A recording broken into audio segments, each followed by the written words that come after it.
Il y a quelques jours, quand je vous ai parlé d'un Grand Prix, ça m'a donné une idée. Parler des nations les moins représentées en Formule 1. En 110 ans de championnat du monde, il y a eu pas mal de pilotes qui sont passés dans la catégorie. Beaucoup de pilotes portant fièrement leur drapeau et leur couleur nationale. Regardons les moins représentés. Bienvenue dans ce nouveau top 10 en attendant la suite.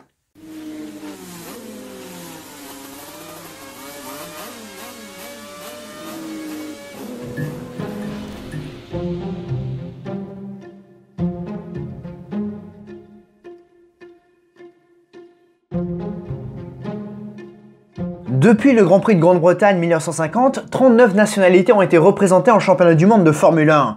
9 nationalités pour le tout premier Grand Prix du championnat avec le Royaume-Uni comme nation la plus représentée. Aujourd'hui, en 2023, nous avons 16 nationalités avec, encore une fois, le Royaume-Uni comme plus représenté avec 3 pilotes. Et effectivement, c'est bien le Royaume-Uni qui est la nation la plus représentée dans l'histoire des championnats du monde avec plus de 1000 Grands Prix disputés. La seule nation à avoir dépassé ce cap et ça va augmenter continuellement. Je précise que ce classement est fait en fonction du nombre de Grands Prix par nation et pas en fonction du nombre de représentants de pilotes par nation. Je trouve que c'est plus pertinent. Oui, parce qu'admettons, un pays n'a été représenté que par un seul pilote, mais ce pilote a fait 250 Grands Prix de Formule 1. C'est plus que si un pays avait été représenté par 3 pilotes, mais que ces 3 pilotes n'ont fait qu'un Grand Prix chacun, ce qui fait un total de 3.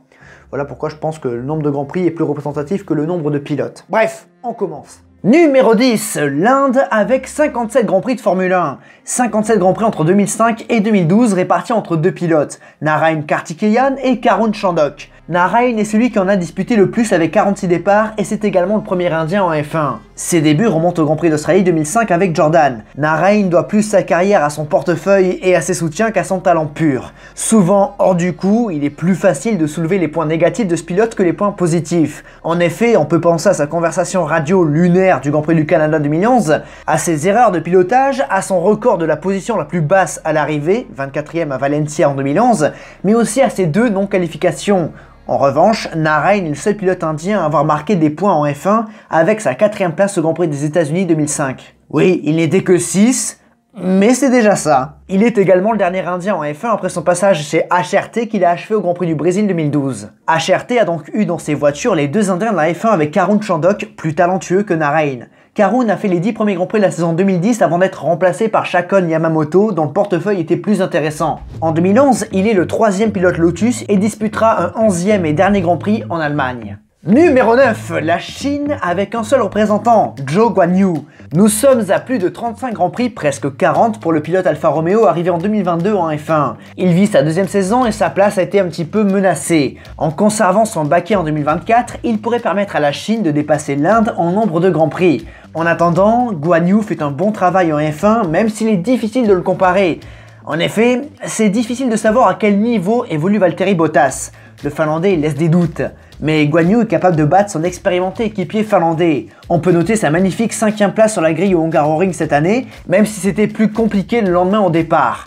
Zhou compte actuellement un total de 10 points en Formule 1 avec une 8e place comme meilleur résultat. C'était au Canada 2022. L'Alfa Romeo stagne en fond de grille et il sera difficile pour le seul représentant chinois de la F1 de réussir à re-rentrer dans le top 10. Mais à voir. La Chine a également connu 2 autres pilotes en F1 mais qui n'ont fait que des essais libres. Avant Zhou, nous avons eu Adderley Fong à Abu Dhabi en 2014 au volant d'une Sauber. Et avant lui, le premier chinois à prendre part à une séance d'essai officielle, c'est King Wama, 5 essais libres entre 2012 et 2013 chez HRT et Caterham. Numéro 8, le Chili avec 24 départs en Grand Prix à mettre au crédit d'un seul pilote, Eliseo Salazar. Eliseo est d'ailleurs le seul Chilien à avoir mis les pieds en F1 lors de séances officielles. C'était dans les années 80, arrivant en 81 chez March, Eliseo a souvent lutté pour se qualifier. 37 engagements dont 24 départs. Salazar est également passé chez Insign puis chez ATS où il a obtenu son meilleur résultat en carrière. 5e au Grand Prix de Saint-Marin 82. Oui, il n'y avait que 14 voitures. Bon, il a terminé 6e du Grand Prix des Pays-Bas 81. Eliseo est surtout connu pour son altercation avec Nelson Piquet au Grand Prix d'Allemagne 82. Lorsque le Carioca lui a pris un tour, les 2 pilotes ne se sont pas compris et c'est parti en bagarre. En 83, il retourne chez March où il vit ses 2 derniers Grands Prix de Formule 1. Il rebondit aux États-Unis où il obtient de meilleurs résultats. Eliseo est donc le seul Chilien de l'histoire de la F1. Numéro 7, la Hongrie avec 20 départs. La Hongrie et la F1, c'est une grande histoire avec le fameux et très populaire Grand Prix présent au calendrier depuis 86, et c'est d'ailleurs sur le Hungaroring que le premier et seul Hongrois de la F1 a pris son premier départ. C'était en 2003 avec Zsolt Bobgartner sur Jordan en remplaçant le titulaire Ralf Fährmann blessé. Il sera également présent en Italie pour suppléer l'Irlandais encore convalescent et où il termine 11e. En 2004, il trouve refuge chez Minardi en tant que titulaire et il prend même un point lors du Grand Prix des États-Unis avec une 8e place. Un bel accomplissement. Zsolt progresse bien et prend la mesure de son équipier durant la saison 2004, mais il n'est pas conservé par Minardi en 2005 et sa carrière en F1 s'arrête après 20 Grands Prix. Numéro 6, la Malaisie avec 14 départs en Grand Prix. Il faut remonter au début des années 2000 pour trouver la trace du seul pilote malaisien à avoir pris le départ d'un Grand Prix. C'est Alex Yoong avec Minardi en 2001 à la place de Tarso Marquez. Alex a donc eu comme coéquipier Fernando Alonso. Cet ancien pilote de motocross n'a pas fait un passage très remarqué dans la catégorie reine, plus là pour ses sponsors que pour son coup de volant. Après avoir disputé les 3 dernières courses de la saison 2001, Alex est conservé en 2002 et fait équipe avec Mark Webber. Le fossé est énorme entre les deux pilotes Minardi et Alex échoue même en qualification à 3 reprises, hors des 107%.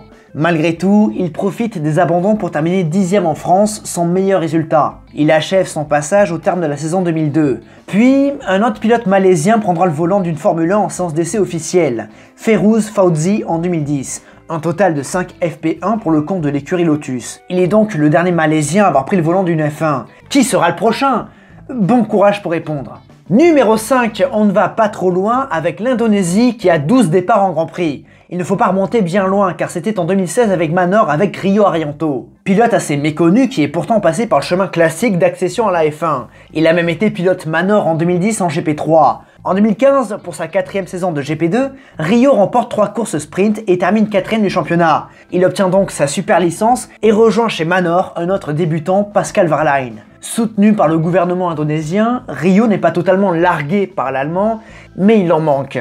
Et lorsque les finances de Rio s'épuisent, Manor lui trouve un remplaçant. Pour le retour de la trêve estivale à Spa, c'est Esteban Ocon qui prend la place d'Haryanto qui se retrouve 3e pilote. Après son passage en F1, il ne trouve pas de volant et retrouve travailler à la papeterie familiale. Après Rio Haryanto, il y a eu Sean Gelael qui a roulé à 5 reprises en F1 chez Toro Rosso en 2017 et 2018. Mais pas de Grand Prix, seulement des essais libres. En revanche, Sean roule aujourd'hui chez WRT en LMP2 et fait briller l'Indonésie dans une bonne catégorie. Numéro 4, le Liechtenstein. Ce pays, situé entre la Suisse et l'Autriche, n'est aujourd'hui peuplé que de 39 000 habitants et pourtant, il y a eu un pilote de F1 avec un nom célèbre, Ricky Van Oppel. Et là vous vous dites, est-ce qu'il y a un rapport avec... Oui. Il fait partie de la famille Opel, le constructeur automobile allemand. Alors, Ricky a la nationalité liechtensteinoise, bien qu'il soit natif de New York. Son histoire est très intéressante car Ricky utilisait le nom d'Antonio Branco à ses débuts. Et oui, c'est mal vu dans l'aristocratie d'être pilote automobile, mais il voulait aussi éviter la pression. Pas mauvais, Ricky se servira de ses moyens pour atteindre la F1 et c'est en 1973 qu'il débute chez Insign. Il dispute son premier Grand Prix au Paul Ricard. Il fait quelques coups d'éclat avec notamment une 14e position en qualification aux Pays-Bas. En 1974, il rejoint Brabham en cours de saison et réalise son meilleur résultat, 9e en Suède et à Zandvoort. Malgré ses bonnes prestations, il ne trouve pas de volant et cède à la pression familiale. Il aura offert 10 Grands Prix de Formule 1 au Liechtenstein. Numéro 3, c'est intéressant quand on voit des nationalités auxquelles on ne s'entend pas du tout, mais c'est encore plus étrange quand la nationalité n'existe plus aujourd'hui. C'est le cas de la Rhodésie. La Rhodésie était une colonie britannique au nord de l'Afrique du Sud. Cette dernière s'est scindée en deux et est devenue au fil des indépendances la Zambie et le Zimbabwe. La Rhodésie a eu 6 pilotes de Formule 1 dont 3 qui ont pris le départ d'un Grand Prix. Mike Harris qui a pris le départ du Grand Prix d'Afrique du Sud 62, Sam Tingle, 5 départs de Grand Prix d'Afrique du Sud dans les années 60 et John Love qui a fait 9 Grands Prix toujours en Afrique du Sud. Mais surtout, John a terminé 2e du Grand Prix de 67 avec sa Cooper Climax. Les pilotes rhodésiens évoluaient dans les championnats locaux et participaient donc au Grand Prix d'Afrique du Sud de Formule 1 à l'époque où la discipline était bien moins professionnelle qu'aujourd'hui. De plus, 3 autres rhodésiens ont tenté leur chance durant ces événements. Gary Hawking, le plus grand espoir du pays et champion du monde de vitesse moto en 61, malheureusement disparu lors du Grand Prix d'Afrique du Sud 62.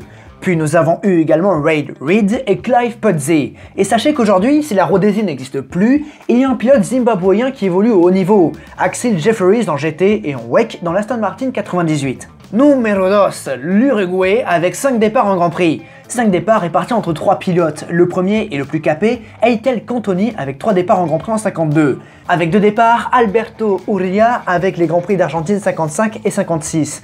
Durant l'édition de 56, il a partagé le volant avec son compatriote Oscar González. Et ils ont terminé 6e de la course. Dommage, les points n'allaient que jusqu'à la 5e place à l'époque. Le dernier Uruguayen à avoir tenté sa chance en F1, c'est Asdrubal Bayardo en France en 59. Et je n'ai pas trouvé de photo mieux cadrée. Et puis bon, de manière générale, les Uruguayens en F1 remontent aux années 50 et il est difficile de trouver plus d'informations et d'illustrations pour ces pilotes. Avant de passer au numéro 1, comme toujours, voici quelques mentions honorables. Si on classe les nations les moins représentées en fonction du nombre de pilotes, on aurait dans le top 10 la Pologne avec un seul et unique représentant, Robert Kubica. Bon, vu que Bébert a disputé 99 Grands Prix de Formule 1, il a placé la Pologne au 14e rang de notre classement. Si l'on cherche la nationalité champion du monde la moins représentée, on tombe sur l'Afrique du Sud avec 146 départs en Grand Prix, répartis en 17 pilotes. Évidemment, le plus connu et le plus capé, c'est Jody Scheckter. On pourrait penser que son frère Yann est deuxième, mais non, il s'agit de Tony Maggs avec 25 départs dans les années 60. A contrario, la nation non champion du monde la plus représentée, c'est le Japon avec 456 départs en Grand Prix répartis entre 18 pilotes. Le plus capé, c'est Ukyo Katayama avec 95 départs devant Takuma Sato avec 90 et Kamui Kobayashi avec 75. Je fais rapidement le tour des nationalités les plus représentées parmi vous, la communauté. La France est deuxième avec plus de 950 départs. Sur les 71 pilotes, Jean Alesi est le plus capé avec 201 Grands Prix. La Belgique est 13e avec 415 départs répartis en 20 pilotes. Le dernier c'est Stoffel Van Dorn en 2018 et Thierry Boutsen comme pilote ayant le plus de départs. Le Canada est 15e avec 395 départs et 13 pilotes. Jacques Villeneuve est celui qui en compte le plus, mais Lance Stroll se rapproche. Quant à la Suisse, c'est la 16e position avec 387 départs pour 22 pilotes. Le dernier, c'est Buemi en 2011. Le plus capé, c'est Claire Regazzoni avec 132 départs. Passons au numéro 1. Numéro 1, la République tchèque avec seulement 3 départs en Grand Prix. Il faut remonter en 2001, lorsque Luciano Burti s'écrase dans le mur de blanchiment à Spa et que les blessures du Brésilien sont si sévères que Prost doit trouver un remplaçant, il se tourne vers Thomas Singeux. Alors qu'il évolue en F3000 et qu'il termine vice-champion, Thomas débarque donc en F1 terminer la saison avec Prost Grand Prix, devenant au passage le 5e pilote de l'équipe durant la saison après Mazzacane, Alesi, Burti et Frentzen, son équipier. Il termine 12e à Monza, 14e à Indianapolis et abandonne à Suzuka. Son passage et celui de la Tchéquie en F1 s'arrêtent là. En 2002, il est contrôlé positif à la Marie-Jeanne et perd ses chances de titre en F3000. En 2012, il est suspendu 18 mois après un contrôle antidopage positif. Entre-temps, il a roulé en GT1 et en LMP1 chez Aston Martin. En 2014, il fait son retour en GT. En plus de Thomas Singeux, un autre Tchèque a roulé en F1 mais seulement en essai. Il s'agit de Jan Charrouz au Brésil en 2011. C'était pour HRT. Il est le fils d'Antonin Charrouz, le propriétaire de l'écurie qui évolue en F2 et en F3. On arrive donc au bout de ce top 10. J'espère qu'il vous a plu. C'est le cas, vous savez quoi faire sur la plateforme. Si jamais en description je vous ai mis quelques liens, des liens qui vous reconduiront vers mes différents réseaux sociaux, ainsi que la chaîne secondaire La Piste. Donc allez-y, soyez curieux, mais surtout, n'oubliez jamais, le plus important c'est de continuer d'aimer le sport auto, continuer d'aimer les nations. Ouais, à la prochaine. Question pour vous, parce que j'ai l'impression que ça devient une tradition à la fin des vidéos. Après, à la prochaine, je vous pose des questions. On a vu, voilà, on a vu des nationalités pas beaucoup représentées, mais quelle sera la 40e nationalité de la Formule 1? Oui, il y en a bien 39, oui. Il y avait eu 39 nationalités depuis le début du championnat du monde de Formule 1. Quelle sera la 40e? Peut-être la Barbade. Ouais, peut-être. Alors Hamilton est d'origine barbadienne. Je ne sais pas ce que c'est le gentilé de la Barbade, mais vous avez compris. Bon, après, il n'a pas la nationalité de la Barbade. Hein, mais par contre, il y a Zen Maloney qui évolue en Formule 2, qui est prometteur. De là, ce qu'il aille en Formule 1, il y a encore des chemins à faire. Mais malgré tout, la Barbade peut être le pays le mieux placé pour être la 40e nationalité à être représentant en Formule 1. En tout cas, dites-moi ce que vous en pensez. Des bisous.